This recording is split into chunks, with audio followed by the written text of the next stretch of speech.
3 invités avec nous chaque soir pour décrypter les mouvements de la planète marché. Xavier Deburen est avec nous, le directeur adjoint de la gestion d'Inocap Gestion. Bonsoir Xavier. Bonsoir Grégoire. Merci d'être là. Merci à Igor Demac d'être avec nous également ce soir. Bonsoir Igor. Bonsoir Grégoire. Ravi de vous retrouver. Vous êtes dirigeant associé de Vital Épargne et Eric Turgeman nous accompagne également ce soir. Bonsoir Eric. Bonsoir Grégoire. Merci d'être avec nous. Vous êtes directeur des gestions actions et convertibles d'Ophi Asset Management. Un mot de l'ambiance peut-être monétaire globale. Là, il y a un papier du Peterson Institute qui le soulève. L'idée est simple, c'est chaque banque centrale a de bonnes raisons intrinsèques de monter ses taux, ou en tout cas trouve des raisons naturelles de monter ses taux aujourd'hui, sauf que le faire tous en même temps avec des mouvements de hausse de taux qui deviennent majoritairement de 75 points de base, ça prend quand même une dimension mondiale avec des effets démultiplicateurs. Tout le monde ne l'a pas fait en même temps, les premiers à l'avoir fait, bon...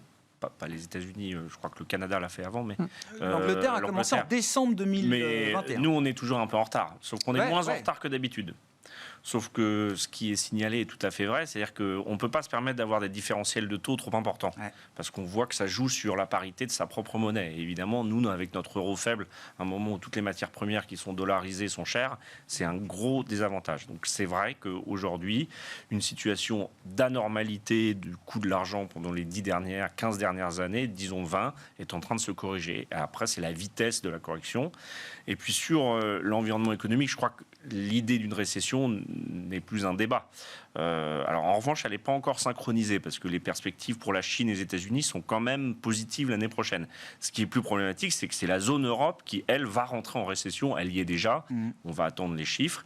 Et l'idée, c'est pas tellement qu'il y ait une récession, c'est combien de temps elle dure et quelle est sa dureté, quelle est son ampleur, la profondeur. Et la vraie profondeur d'une récession, quand elle attaque vraiment le système socio-économique, c'est le chômage, c'est la perte de revenus disponibles. Pour l'instant, on n'a pas ces deux éléments, puisqu'on a des boucliers de toutes sortes, mais c'est ça qui est dangereux, c'est qu'effectivement, après, il y a une mécanique qui fait qu'on s'oriente vers une récession plus dure. Et du point de vue du sentiment de marché, aujourd'hui, il n'y a pas de crainte de crack, puisque les risques sont tous sur la table. On les a tous cités, on a cette hausse de taux. Donc je dirais que du point de vue d'un investisseur ou d'un épargnant, le plus gros risque, c'est 2008, c'est 2000, c'est les années 30. Enfin, je schématise, mais on sait que les marchés, après, reprennent avec le cycle économique, que le cycle économique capitaliste, c'est des phases d'expansion et des phases de récession. Le plus dangereux, c'est le gros scénario catastrophe. Bon, là, on ne sait pas trop ce tout le monde marche sur des œufs. Non, mais immobilier américain, on voit l'immobilier chinois, ça a provoqué des vagues. Immobilier américain, le moment Lehman dans l'électricité en Europe, on essaye d'évacuer, d'éviter ce genre de risque aujourd'hui. Toutes les bulles de valorisation sont en train, une à une, d'être touchées, plus ou moins fortement par la hausse des taux. La tech, on en reparlera. L'immobilier, c'est très clair. La distribution de crédit s'est arrêtée en France. Donc, on peut dire que les assets prime à Paris vont continuer à être achetés par des grands investisseurs. Le gros du marché va se stabiliser. Et c'est aussi vrai pour d'autres classes d'actifs, certaines actions. Mais on y reviendra. Dans le marché action, il y a aussi des valeurs qui se payent 4 fois le PE, 0,2 fois la valeur d'entreprise, enfin les bidas. On a tiré un trait sur l'avenir de ces sociétés-là. Voilà, mais ça, c'est assez normal. Le marché fonctionne assez bien. C'est-à-dire qu'il va, comme un pendule, avant de s'arrêter, il va toujours plus loin. Donc après, c'est ce que disait mon confrère. Où on s'arrête.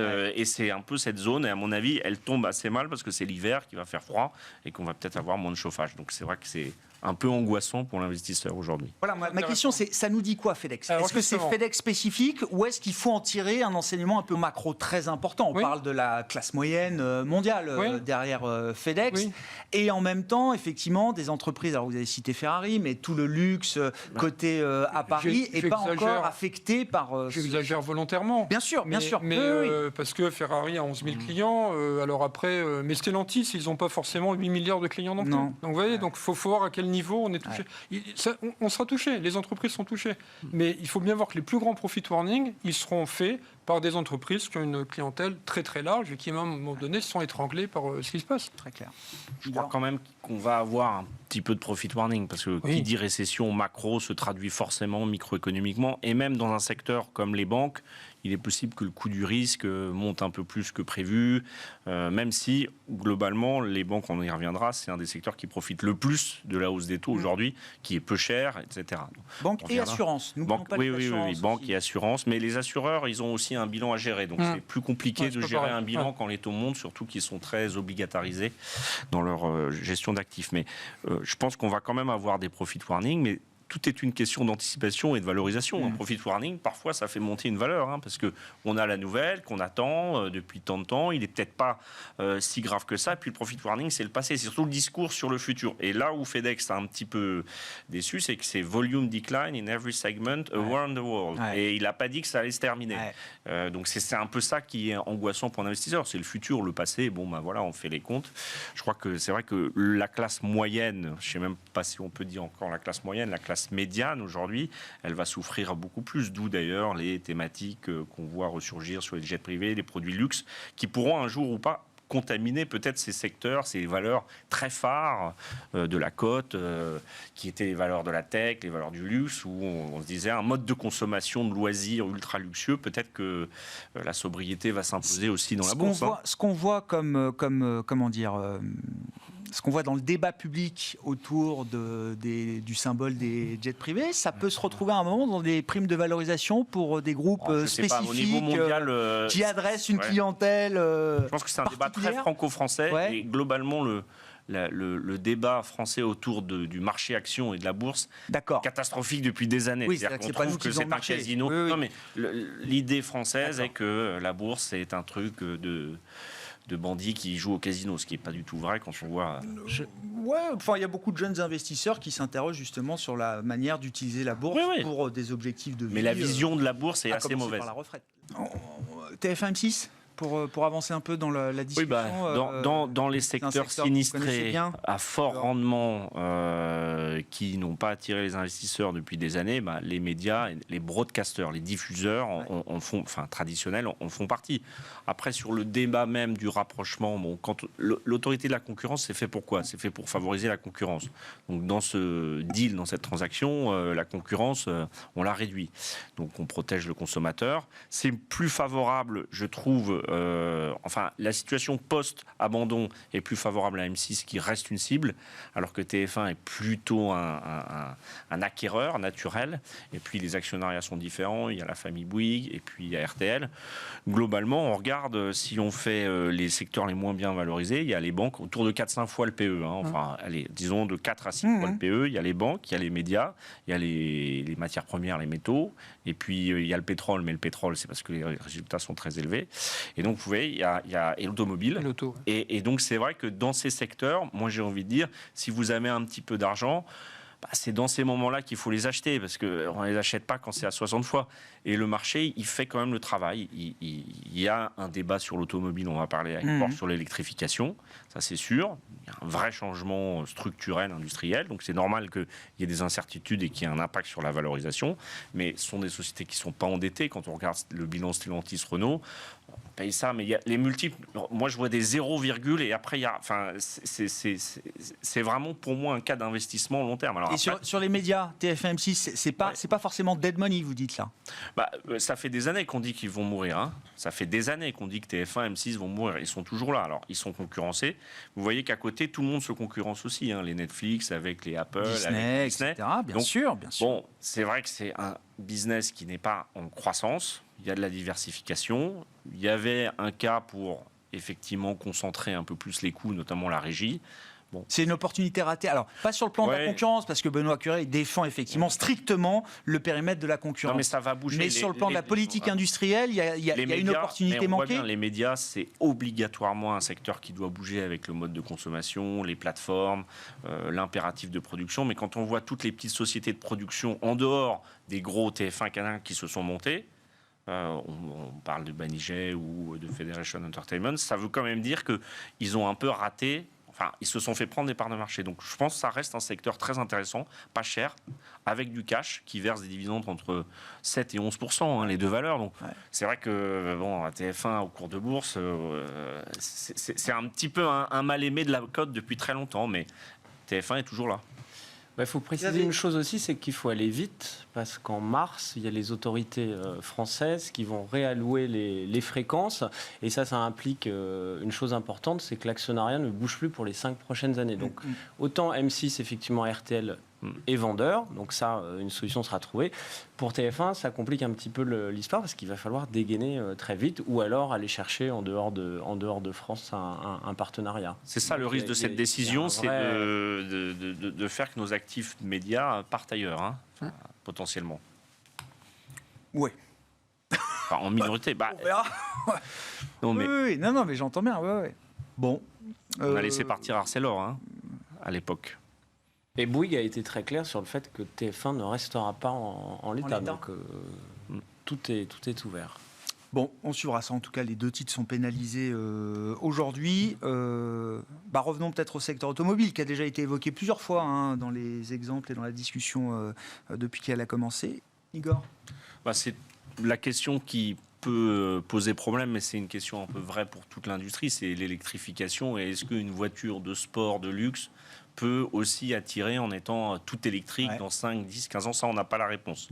Aujourd'hui, les gens qui achètent ces voitures, pour la plupart, ont connu le thermique, connaissent le thermique et apprécient ces voitures pour ça, parce que c'est aussi le moteur le plus efficace, le plus efficient pour l'instant, même si on électrise pour ne pas avoir, évidemment, le surcoût, la taxe, etc. Mais il y a aussi un débat sur la technologie de l'électrique, ce qui aujourd'hui est quand même assez, pas naissant, mais on n'a pas le même recul que sur le thermique. Donc ça, c'est des questions un peu plus long terme qui vont peut-être pas jouer sur l'opération, qui a l'air assez bien fléchée, qui sera positionnée, à mon avis, en valo là où ça doit être, parce qu'on a beaucoup de référents.